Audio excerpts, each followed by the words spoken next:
All right, welcome everyone. I hope you can all hear me. I will try my best to speak as loud as I can. Come to our webinar on how young transformational leaders are driving innovation and social change in Africa. My name is Kofi Aswan. I'm a program manager, youth livelihood at the MasterCard Foundation. And again, as today we're celebrating International Youth Day, and I want to take this opportunity to thank everyone for making the time to join us. We This webinar is in partnership with MIT, Ashoka, and African Leadership Academy. Currently, we have a community of practice here focusing on youth fellowship and prize approach and programs. The community is a collaboration, focus on collaboration, innovation, and youth-led approaches in the social entrepreneurship space. Today, we have fellows from MIT and Ashoka and ALA participating in this webinar. I am going to give them the opportunity to introduce themselves. We will start with Noah, and then after Noah, Angela can introduce herself, and then Soga, and then last but not least, Solomon could also introduce himself. So, Noah, if you can take a few minutes to introduce yourself, would be great.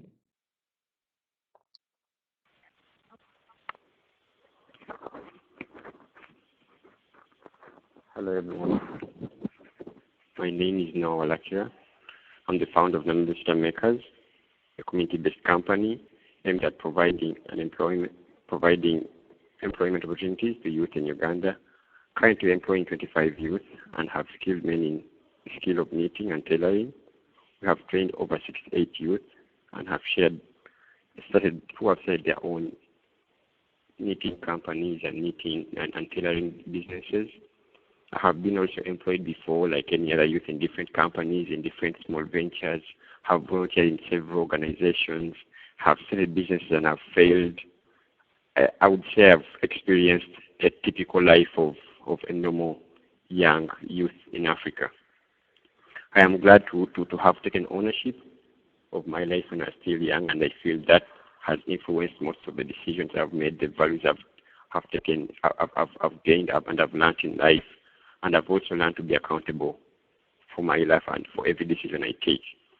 I've taught myself through reading books, through attending workshops, through online learning, through failing, and also that is also one of the things I've learned through. I've treasured knowledge, I've treasured the challenges I've gone through in life, and I've learned throughout all that. This is why also I'm currently a student at the African Leadership University to further keep growing and develop myself into leadership and entrepreneurship. Personally, I find it very, very difficult to separate the word Africa and the youth, especially because of the numbers of the youth in Africa. Africa is literally full of youth. So I feel if we're to talk of Africa to rise or Africa to grow, we have to focus on the growth of the youth. Thank you very much.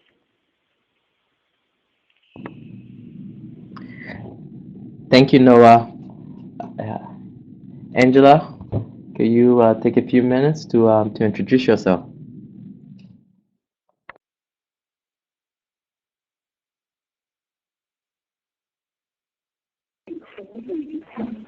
Hi everyone, my name is Angela Nzioki. I'm currently the co-founder and the country manager of Plus People Kenya Limited. I've been running Plus People for 5 years now. I co-founded the company while I was still in university. To begin with, I never really considered myself an entrepreneur. I sort of got thrown into it, and I was expected to figure it out. So ever since, that's what I've been trying to do, maneuver my way into it. And I feel that I've been very lucky to have gotten this far, especially with very little or no business or entrepreneurship training. I've had to learn a lot on the job, but I attribute a lot of my success to the people that have taken the time to mentor me. So as a business, as a company, we build management software for small and medium-sized businesses. And my business partner has been one of my biggest trainers and teachers and mentors in terms of helping me figure out how to either look at the market and look at the customer, and also just try and provide a solution that works for the customer. I've learned a lot when it comes to managing in businesses.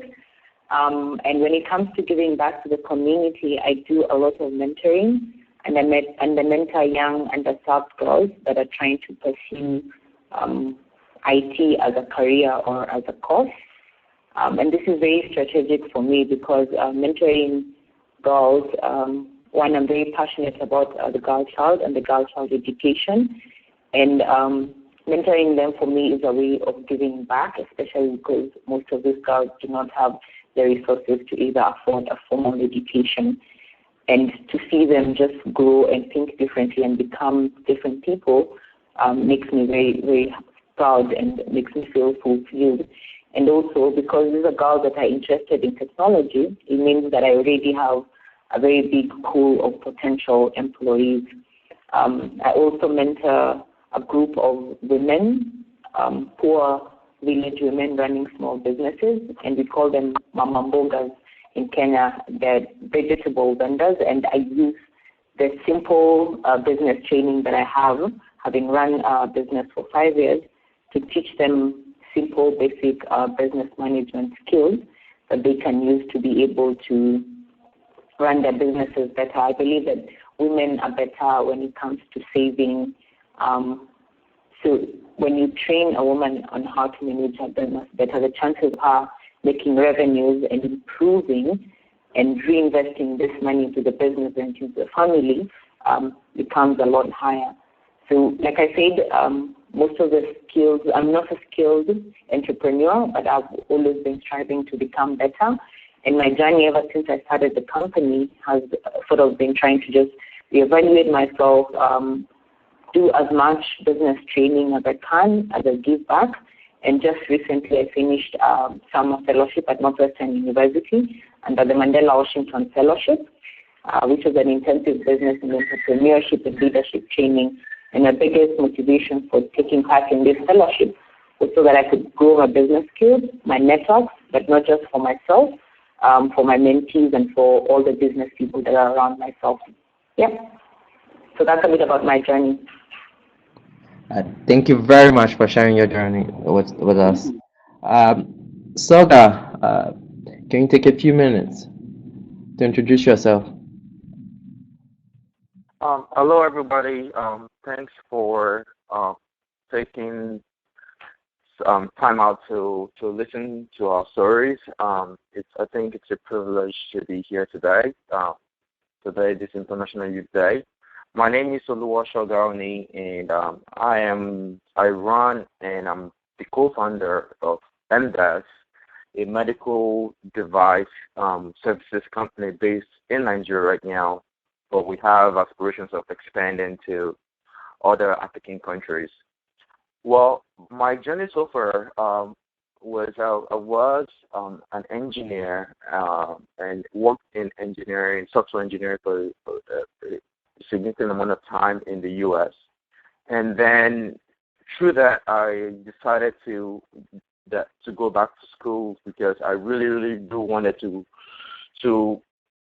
contribute back to Africa in a way, but I felt like I needed more skills. I needed more entrepreneurship skills. So I was lucky to get into MIT. As part of my journey at MIT, I started MDAS, and one of the things we have faced is, at least one of the problems we're trying to solve at MDAS is, the problem of training young people to become engineers. One of the issues we have in Nigeria was that even though people went to school for engineering, people didn't necessarily come up with the necessary skills to become useful engineers. So a huge part of what we do is to actually retrain people that have gone to conventional schools and then give them the skill they need to actually like be a biomedical engineer.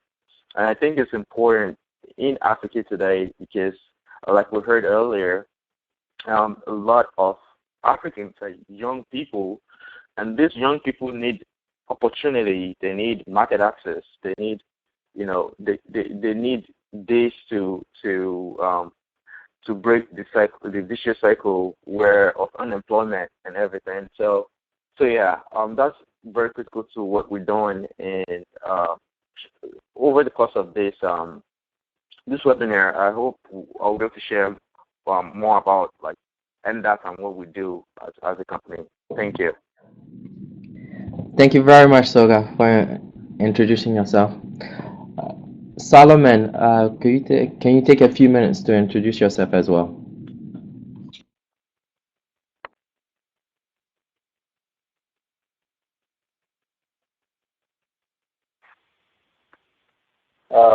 Hello, everyone. My name is Solomon King Benge, and I am the founder of an organization called Fundibo. My journey to entrepreneurship has been a very long one. I started my first company in 2003. I dropped out of university in my first semester, and I have not gone back to school since. And so for the last decade, pretty much, I've been teaching myself a lot of skill sets, primarily in IT. I've started 2 businesses. Actually, I started 3 businesses. One of them had to close because of some partnership issues. But I've basically been in entrepreneurship for a very long time. I have employed a lot of young people, most of them my age or older than me. I've worked with more than 50 employees over this period. And most recently, I am focusing on a social enterprise venture that is called Fundibo, which is basically a way to promote practical skills-based project-oriented science in high school. As many of you are aware, the quality of education in many schools in African countries has moved from meaningful to exam-oriented. So students and kids in schools are basically being taught how to pass specific sets of examinations. By the time they graduate, they have not really been imparted with the skills that will help them transform the world that they work in or become really good employees. And this is more critical with the science areas. So you have people graduating in engineering, mechanical engineering, or computer programming, and they don't really have the practical skills. So what Fundibo does is that we use robotics training as a primary tool. So we teach students from 6 years old up to 18, basically primary and secondary school. And as they're building these very simple robots, what they're learning in that process is electrical engineering principles, mechanical engineering principles, and computer programming. But because we also want to create more holistic and well-rounded students, we integrate things like entrepreneurship, project management, leadership, and teamwork. The work that we are doing has been supported by organizations like Echoing Green. I'm an Echoing Green fellow. I am also an Ashoka fellow. And currently, we are being supported by the Legatum Foundation as well. And so my work has basically been with youth. I have employed youth. I have championed education for youth. And I have basically been, I am still a very strong advocate for technology in low-cost solutions that empowers the youth. Thank you. Thank you very much, Solomon. Thank you for introducing yourself. We actually have one more who just joined us. Vanessa, I hope you can hear me. Can you take a few minutes to introduce yourself to the audience?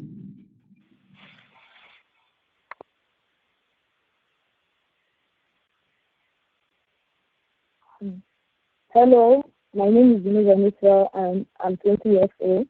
I currently am at Villanova University, and I'm the CEO and founder of an enterprise called Ashoka.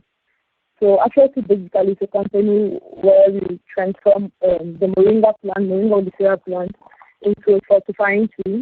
which come to aid eradicate disease like diabetes, hypertension, amongst others. So my venture in entrepreneurship started in 2013 when I took the bold step of trying to look for a solution to the problem of diabetes, which was the current one in my family. So I started researching diabetes, and I found out that the World Organization estimates that 190 million people in the world suffer from diabetes, and that by the year 2025, it will double to about 330 million. So from there, I knew that it was no longer my family problem. There was like a global call to be addressed. So I started this company. Now we actually employ over 6 youth. I indirectly employ over 20 old farmers bi-monthly through what we call the Ashoka Development Program. So entrepreneurship for me has not been an easy issue, firstly because the problem of ageism, like there's this tendency of if you're not old enough, you're not young enough, and it was one of the challenges I faced. Also, the fear of gender disparity, being a young girl and a woman, it was not always easy for me. And also, in terms of the situation in which we're found in terms of the economic and social situation, like when you start a company, you have all these taxes coming in, you have all these customs, charges, and all that. But because I believe in my vision of helping Africa to rise, I kept pushing, and today I've been able to raise a lot of funds from Ashoka, Ashoka Fellow of 2014, and also an Ashoka Fellow of 2015. So I hope that I'll be able to share my story and learn from the other presenters. Thank you.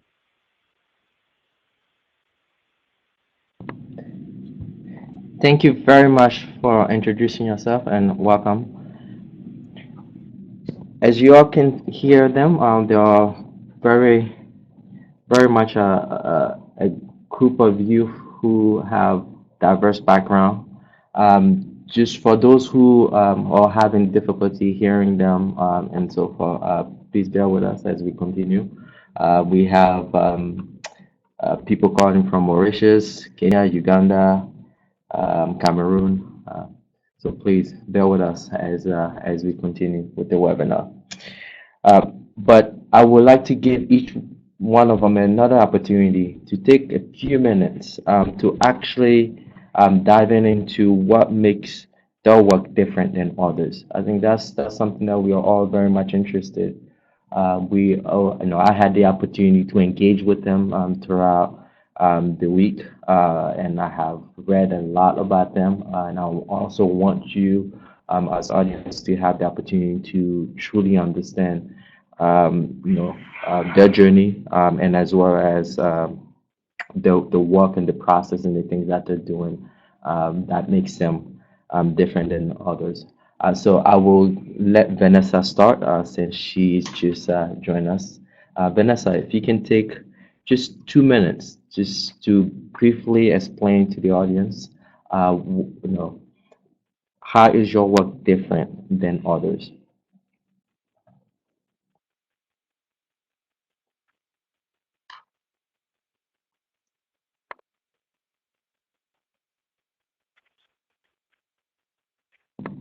Vanessa, can you hear me?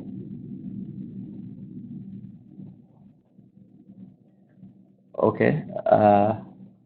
We will move on to Noah then. Noah, can you take briefly 2 minutes and please explain to the audience how is your work different than others? Thank you very much.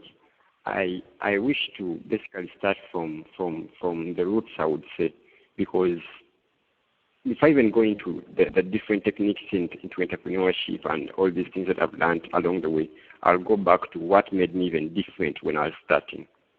And I feel that is the basis, because there are very many people I know in Africa and in Uganda, I'm sure even the listeners and everyone knows, there are many people making some of the work I do, making uniforms, making sweaters, making clothes, making wedding gowns, and all the different things that we do in Namirembe sweater makers. But there is one thing that I feel that stands out different, or that stood out even different when I was starting up. That is the cause of why I do all the things I do. That is the cause of why I feel this would solve the need, and that is the big dream, the big cause I have for Africa, for seeing that I can use the skills I have, the things I've learned to change Africa, to impact Africa, to solve Africa's pressing needs. And that is what stands deep in my heart, deep in my passion. So that passion of the cause of whatever thing I do is, I feel, the basis that any other person should look out for in their life. And I feel if you can find that difference that you have from the other, and I feel that is the differentiating factor that would differentiate my business with any other business or with any other entrepreneurship venture that you would meet, or that is making literally the same thing that I'm doing.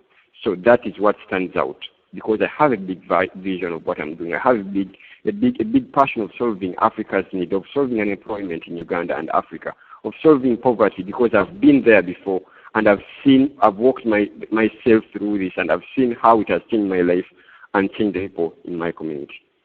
Thank you very much. Thank you very much, Noah. Angela, can you take about 2 minutes to explain to the audience how is your work different than others?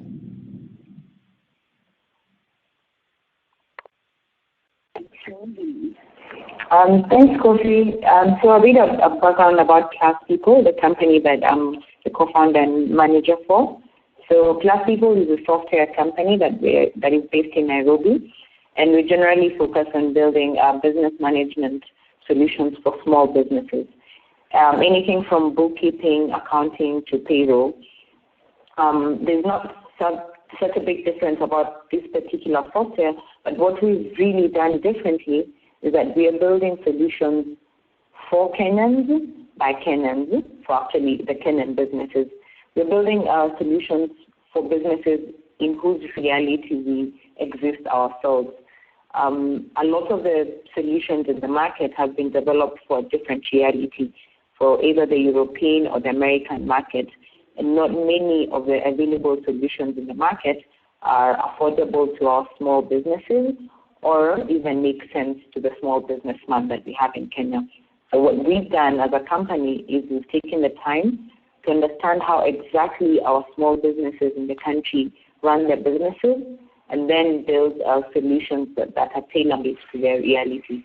We've also gone the extra mile, where we've integrated our solutions with some of the local stakeholders, like our revenue authority, our hospital fund, our security fund, and even parts of it have been mobile enabled for like a micro business who can be able to easily keep track of their financial data.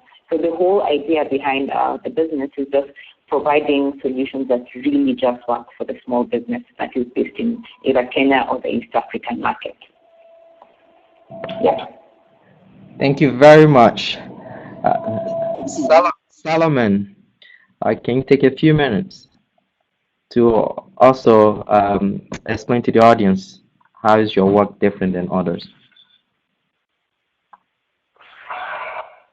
All right. Thank you very much. I think the thing that makes our work extremely unique, or what makes our model unique, is that we are basically bringing a very important aspect of education back into the classroom, but we are making it fun.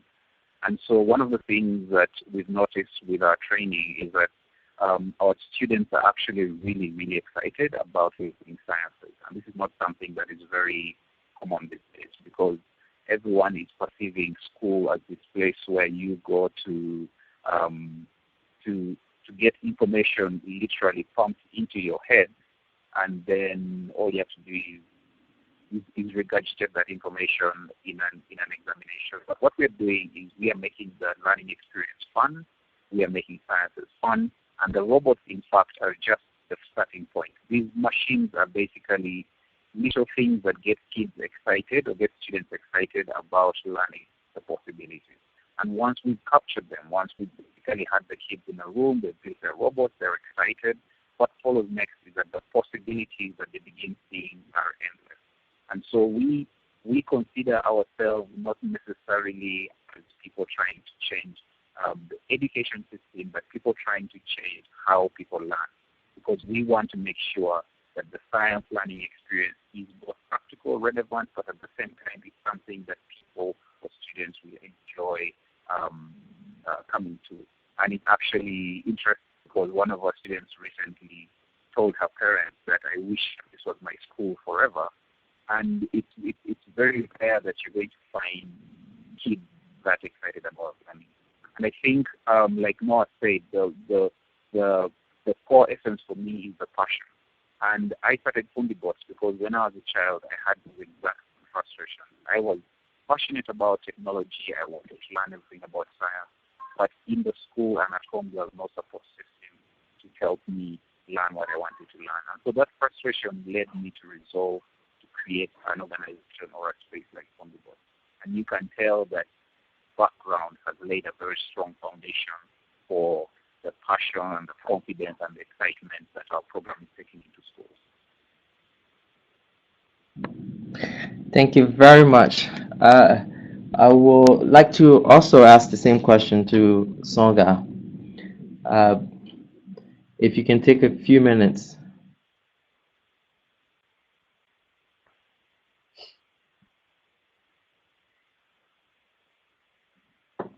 So for us, at the core, what I would say makes what we do significantly different is the way we've taken to solve the challenges we're dealing with. And so the challenges we're dealing with has to do with the fact that there is health inequality, like medical device inequality, where if you're in certain places, like say Boston, where I am right now, you have access to all these different kinds of medical equipment, but in other places, like in Nigeria, you don't have the same access. And so the way we've taken to solving this problem was to try to hook up the medical device market in the U.S. with the medical device market in Nigeria, and have some of the high quality equipment we have here that we can get for like a really, really good price. Have a mechanism for them to flow to Nigeria. So what we're pretty much doing is we're creating a new supply chain for medical equipment and linking up the device market in the U.S. to the ones in Nigeria. And we believe that at the core of the problem we're solving is market access. That a lot of the problem that we have in Africa is because people don't have market access. And once you can create market access for people, then the market kind of pretty much takes over from there. Like, if there's demand and there's supply, there's always, if there's demand for something and you can find a way to supply it to them, then the world will be a better place, because this life savings equipment would be able to flow from point A to point B, and that's exactly what we do. That's at the core of what we do. Great, thank you. Vanessa, I hope you can hear me now. Can you take a few minutes to explain how is your work different than others?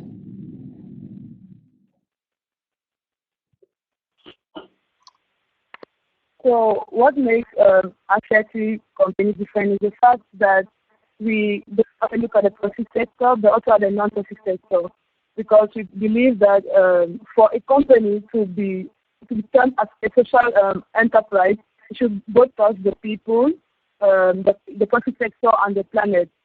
So apart from just doing the tea, we're actually doing the tea like to solve a pressing issue in the world, which is diabetes, and every day we improve our research to come up with a solution to the incurable diabetes.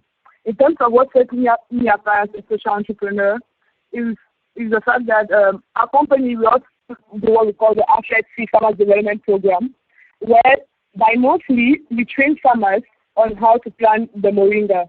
Like we get people, we train them how to grow and nurture it. And by the end of the training, they're given seeds to start their own farms.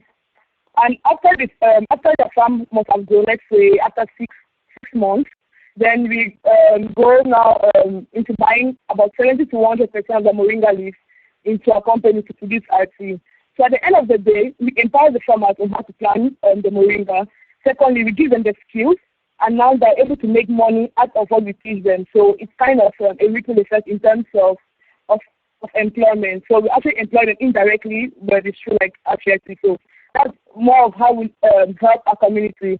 Also, we also have corporate social responsibilities like going to the orphanage and donating and training them on agriculture and telling them about the importance of their health. So that's a little bit kind of how Ashoka is different and how I demarcate myself from all other entrepreneurs as a social entrepreneur. Thank you. Thank you. Thank you, everyone, for taking the time to actually dive into what makes your work and inspires you as well. But we all know that making that transition or getting to the point where you are today it's not easy. Recently, we had a youth think tank do a survey, a research report. The survey over 400 youth, and it was very much interesting in regards to that. A lot of the youth across the continent want to learn, want to apply their skills, want to start their own businesses, want to find employment, want to contribute to their family and community, but face a lot of challenges. And as you have made that jump to where you are, I'm sure there are other challenges that you are currently facing. We just want to know from your perspective, what do you think are the most pressing challenges that today's youth are facing? So I am going to address this question to Soga and Vanessa.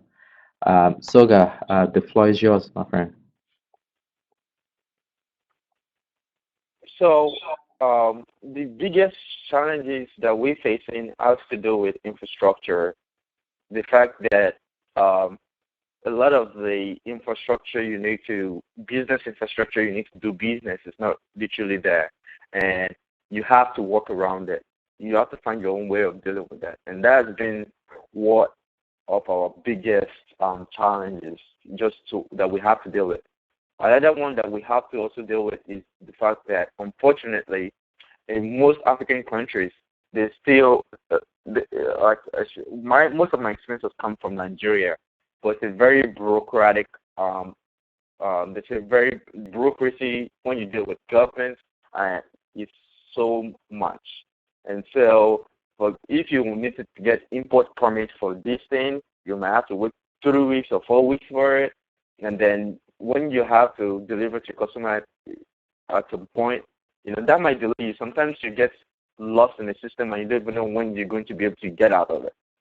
And so, as an entrepreneur who is, trying to make things better for my people, it's extremely frustrating to deal with these issues. And I feel like the good thing, the light at the end of the tunnel, is that now a lot of people are talking about some of these challenges, the business infrastructure challenges, the bureaucracy challenges.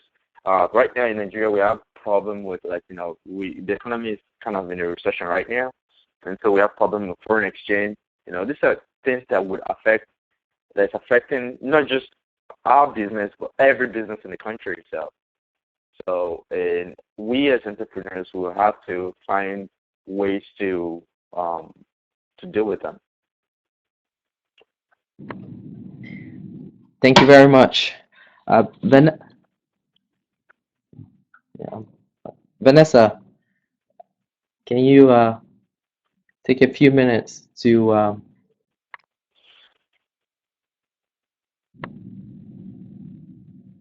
Vanessa, can you hear us? Can you hear me?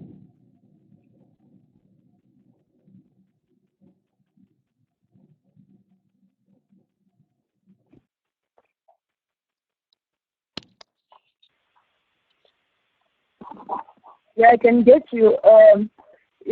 In my own opinion, the most pressing challenge you face today is the absence of good support system. So today, youth are able to set up their businesses, get good degrees at school, but they don't have like the follow-up system in terms of the orientation, access to opportunities, access to capital, market, and all that, and they tend to give up. So in my own case, when I started my business, it was not like a bed of roses. Like our parents in terms of raising funds, but now I was able to attend like the 2014 program in the US, where I became an Ashoka fellow, and also the Angisha 2015, where I was able to get like seed funding to start up my business, and also I was able to get like opportunities to meet to meet people, to meet investors. So I think that just like in the case, let's say in Cameroon and in most African countries, that there are just like few support systems where students or youth can actually like get organizations when they start their business. So for me, now the mindset has changed. Many youth are now empowered. They tend to work, but they need people to support them. They need organizations to support youth programs in terms of orientating them and giving them access to capital and to the market. Thank you. Thank you very much, Vanessa. As we are also looking at the challenges, of course, a lot of you have overcome them, created solutions, or find ways to address these challenges. So I am going to turn to just a little bit talk about youth and their engagement, and how he has incorporated that into as part of his solution and as part of his work. Noah, I hope you can hear me.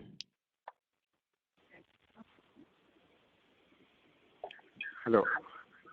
Sorry, I didn't get that. Can you please help me? Yes, can you please talk about how you are engaging? Can you please talk about how you are engaging youth in your program? Oh, thank you very much.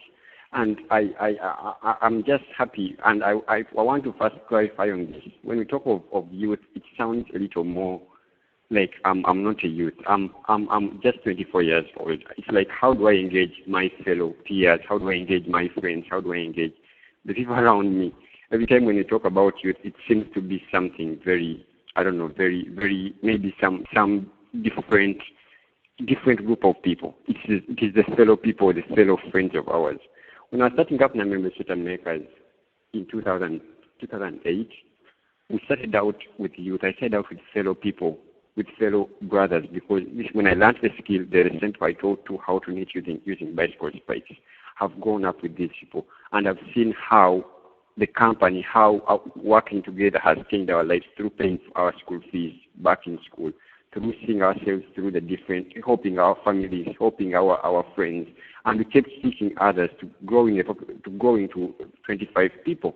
And I feel my target is to make sure I reach out to as many as possible, as many as the company can employ. We have the target of having 35 youth by 2017 June.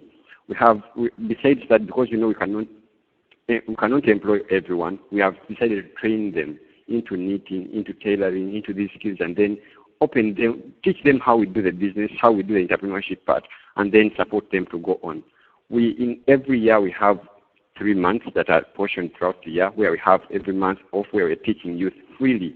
We call them and train them in how to knit, how to sew, how to cut the clothes and and how to do business, how to train them how to approach, to talk to people for business, how to talk to head teachers, how to talk to all these other opportunities they have around them, and also just to inspire them to see that they can step out of their comfort zones and change their lives and change their environments. So all these are some of the initiatives the company is doing, we are doing, and I am doing to make sure that I can impact my brother, I can impact my friend, I can impact my peer in changing their lives, in creating, and because I feel if we can get there, then Africa will get there. If we can change and grow, Africa will grow. So the company focuses on developing each other, developing the youth. 25 is a small number from the big population of youth in Africa. But I believe if we can train all these leaders to go out and start those initiatives, employ others, train others to start up others. Even if it's not about sweaters, if it's about technology, if it's about farming, all these initiatives are good as long as you do them with a cause of helping out others, of helping out youth and growing Africa. Thank you very much. Thank you very much, Noah. This is the reason why we asked you that question in regards to the youth or your peers. So I'm gonna turn to Sogai now. You talk a lot about created the medical service, creating the markets in Nigeria and and also abroad, making that connection. Can you take a few minutes, talk about your experience of bringing and engaging, other stakeholders across Nigeria and also across the U.S. and so forth?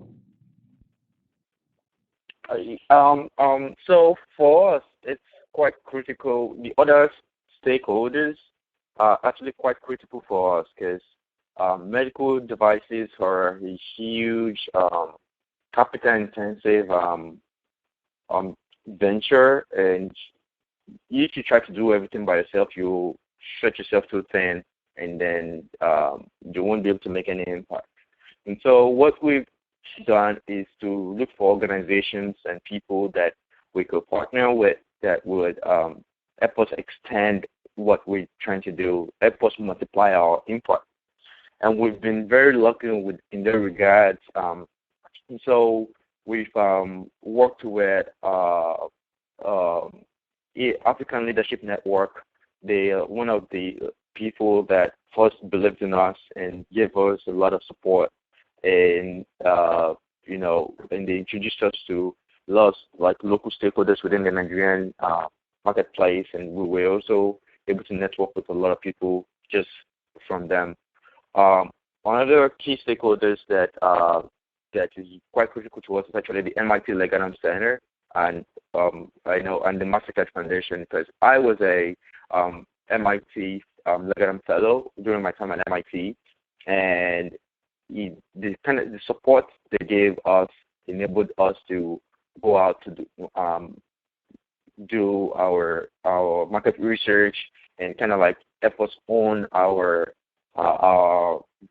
business plan pretty much. And we still work with them even currently to help us refine our business plan and look for investors or like push some aspect of our business. And also on the ground in Nigeria, we've been lucky to partner with some people in the local healthcare sector. So we were part of the private sector alliance in Nigeria. They gave us a significant grant that assisted us. And they also give us like a lot of business support, like business training for our sales staff and everything. And so it's been really, really helpful to be able to partner with these people. And then the last part of our partnerships has been our partnership with medical device suppliers. So we've been able to partner with a few of them in the U.S. And also we were also able to partner with RadAid, which is a nonprofit in the U.S. that aims to improve radiology training in Africa. So all this partnership has enabled us to do what we're doing, and even though we are a really small team, it's enabled this small team to magnify our impact significantly. Thank you. Thank you very much, Oga. As we're discussing and continuing the discussion, we can't move forward or end without talking about youth and technology. So this question is to Solomon. Solomon, as you just mentioned a few minutes ago, that one of your participants wanted to make this their school, which also want to say congratulations. I mean, that's a big achievement. Having your participant actually feel connected to your program that you're implementing. But as you're moving forward with your journey and with the schooling, we're integrating robotic into schools. In your based on your experience, how are the system and the other technology out there that can promote that are promoting youth and supporting youth economic opportunity in your area of work.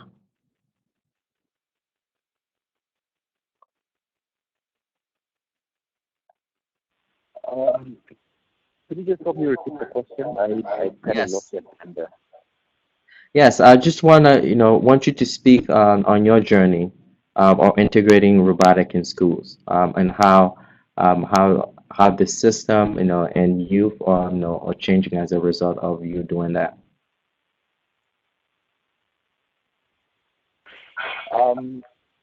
All right. So I guess it's when we started the organization. When I started the organization in 2011, I had been in business at that point for nearly 8 or 9 years.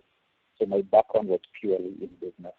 But then through a series of interesting circumstances, I met someone who was conducting a special type of presentation or talk in schools, and it was called Cafe Scientific. And so they would bring speakers who are passionate or who are experts in certain subjects. And so because at that time I was I was basically building robots in my house. I began speaking a lot about robots, and the students were really, really curious.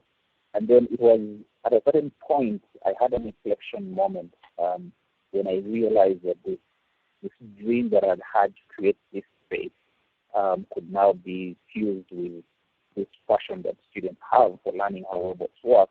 But at the same time, we could use that to try and influence the way education is being taught. So the journey since then has been very interesting. Many times, most people we're speaking to somehow get hung up on the phrase, robots. How are robots going to help Africa?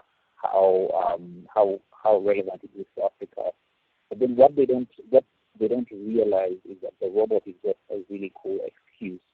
And so the process of building this robot basically breaks apart very many principles in science in general.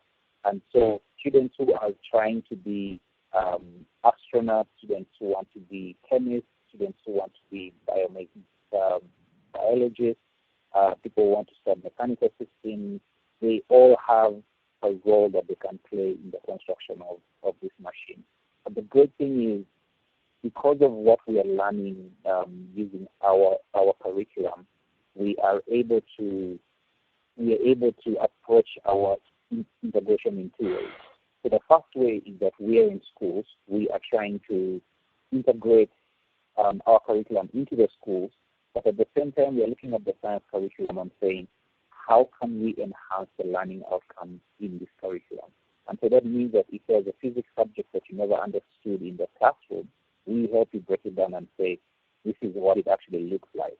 And so we've had scenarios where many of our students who are doing physics in high school understand certain principles, especially of electronics, better, because they no longer have to imagine. They no longer have to imagine how these things work, but they're actually in a lab experimenting with these things and seeing them in real life. And so the learning is much faster. The learning is more intuitive, and their performance in classroom is much improved. On the other hand, we have the Fundi spaces, what we call the Fundi spaces.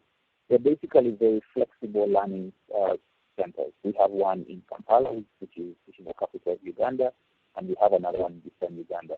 And our goal is to have these scattered across the African continent. These Fundi spaces are a hybrid of learning centers, but also innovation centers. These are places where kids, youth come and say, I want to learn about technology. I don't know where to start. Can you guide me? And so we guide them. The first step, of course, is they have to build the robot. They get excited about it. But then afterwards, they've been looking at, all right, so just to backtrack a bit, there are 3 C's that we focus on very strongly. The first C is enhanced curriculum understanding. The second C is career development.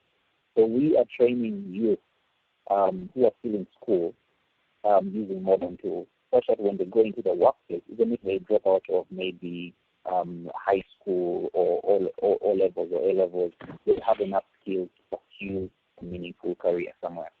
And then the last C is what we call the change making, the community change making. And this for us is creating a mindset of innovation, creating a mindset in which people, youth who have gone through our program now look at the world and see that they can change the world around them, because now they have the tools, they can see the possible solution. And so that mindset change is a very important paradigm shift, because moving someone from a place of helplessness, because some of our students come to us and they never touch computers in their lives, and in a few weeks they're doing programming. And so moving someone from that mindset of helplessness, where they think that this technology is beyond them, all these kinds of things are beyond them, to a place where they say, oh, I can actually create something that automatically irrigates my parents' house, or something that automatically monitors traffic light systems, is a very strong win for us. And so, sorry? Yeah, thank you, Salman. We are running. Okay, let me just wrap up. And so what we are seeing as a result of this is many of our older students are beginning to create solutions in energy, in agriculture, in home solutions, in education, and in health. And these are solutions that we hope that one day will reach the market, because many of them cater to the market. They are low cost, they're innovative, and they are directly influenced by the youth, because they're created for the youth to understand the problems that their communities are facing and are hoping to solve them. So it's a very Thank you, Salman. I'm sorry for cutting you off, Salman. Mindset. Yeah. Salman, I apologize for cutting you off. It's all right. We're just running out of time. We want to give some time for the Q&A. Hello, everyone. Okay, so I am gonna address the first question to Angela. To just give her also an opportunity to speak. The first question, Angela, is can you talk about your experience and engaging girls in IT? What is needed to support this work?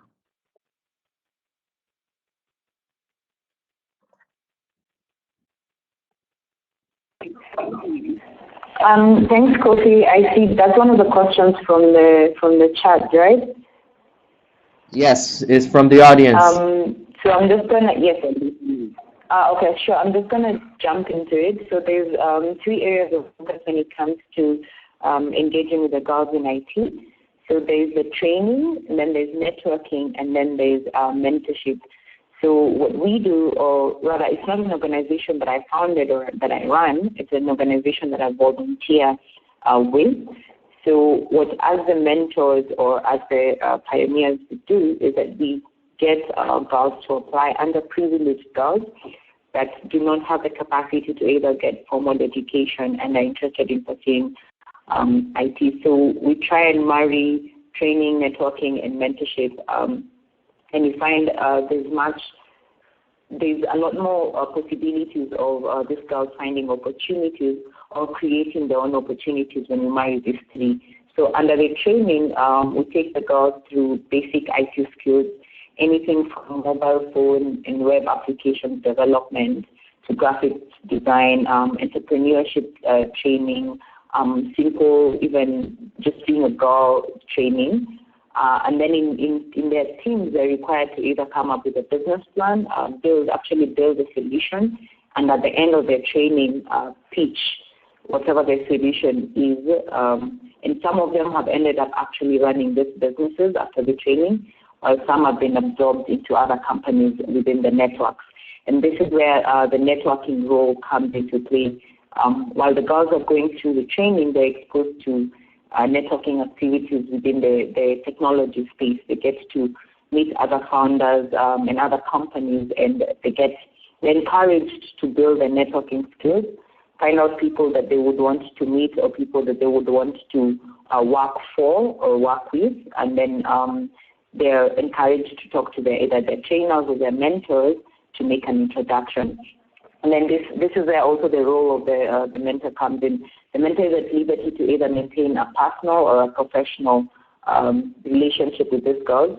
In my experience, I find that especially when mentoring underprivileged girls, there's a very thin line between having it just as personal and professional, because some of these girls have a lot of serious challenges from back home. And as a mentor, you might not be able to help them in terms of resources, but just by offering them a listening ear, I find that goes a long way. So as a mentor, I tend to also just get to know who the girl is and not just expose them to opportunities, expose them to networking, but also just to listen to them and get to know them, who they are as a person. So for me, combining the three, training them, giving them the actual skills, and then exposing them to potential opportunities or potential employers or potential partners in terms of networking, and then also giving them a mentor, somebody they can leapfrog from, sit on their shoulders and leapfrog from, for me, is a very good way of empowering the youth or the girls that I work with. And the resources that are needed to make this work is one, just the community itself, because it's a very community-driven initiative. Most of the trainers, the people who volunteer to train the girls, are people in the space, either founders of their own companies or developers working within the tech companies in the space. And the mentors also are just also founders again within the community. So all the resources that have been put into helping or training these girls has actually just come from the community. It's collaborating within the community. Everyone who's been there and is doing it is just trying to give back as much as they can to the people that are coming in after them. Thank you. Does that answer the question? Yes, you did. Yes, you did. Thank you very much. Yeah. We have a couple more questions, but we will ask the audience to bear with us. We'll pick one last question from the audience. And the last question that just came in is, can any of the presenters share their individual fears, obstacles to affect change? And I am gonna send that question to Soga.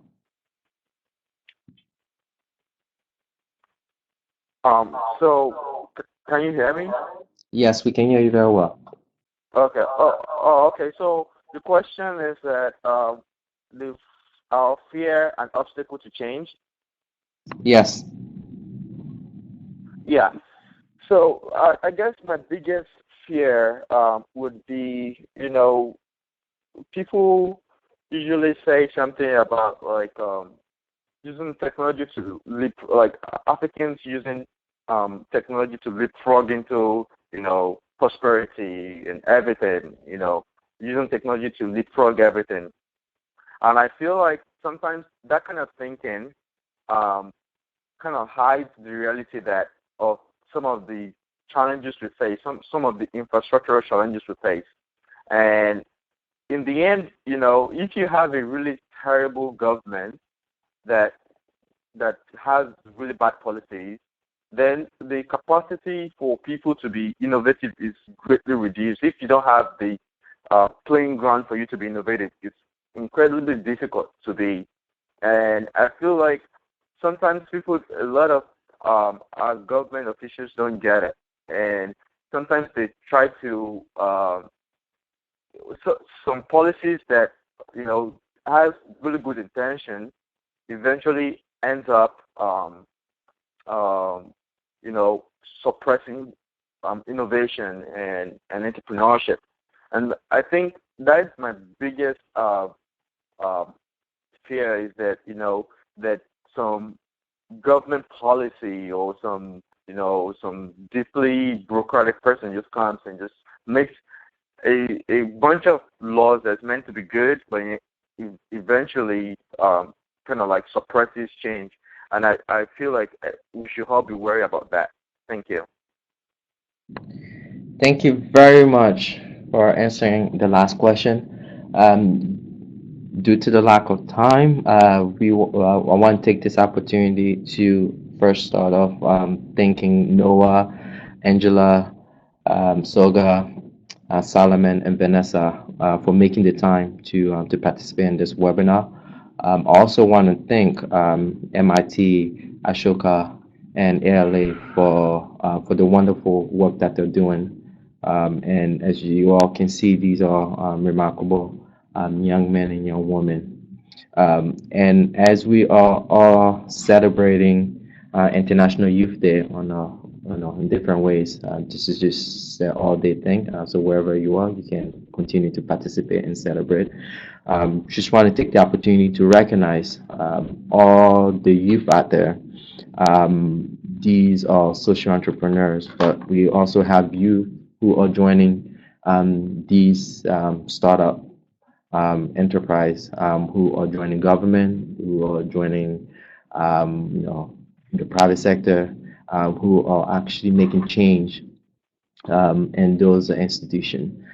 So we want to recognize them as well for the wonderful work that each one of them are doing. And as we all celebrate International Youth Day, let's take the opportunity to definitely, thank them for the changes that they're making. I want to thank the audience, most of all, for joining us today. Please celebrate International Youth Day. Recognize those who are around you who are making positive change. Until next time, we will continue to provide this platform to exchange ideas and also celebrate the importance of youth and the changes that they're making. Bye, everyone.